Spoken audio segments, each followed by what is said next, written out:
Hello, Shalom, and Calvary greetings to every one of you.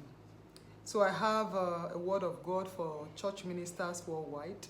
I'm just going to read the word so that we can receive it the way it came, word for word, all right?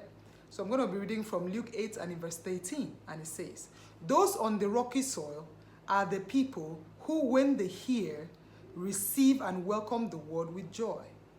But these have no firmly grounded roots. They believe for a while, and in time of trial and temptation, they fall away from me and abandon the faith."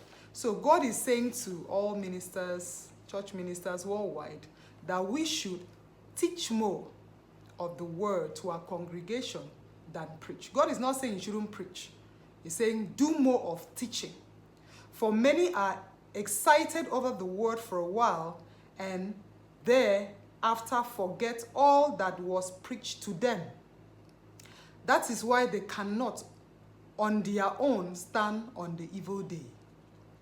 But a word thought is like planting a seed, and it grows into the fullness of its kind, bearing fruits for themselves and to others.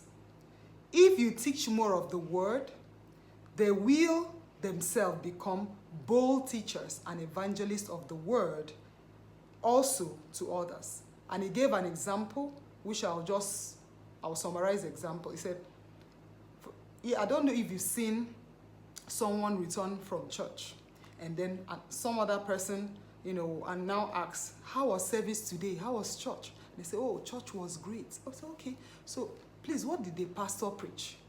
And they'll be like, "Church was great too. Our service hot today. I wish you were there." So you can see that they can't remember the sermon. And these mostly results from preaching, right? So God is saying, if they cannot remember,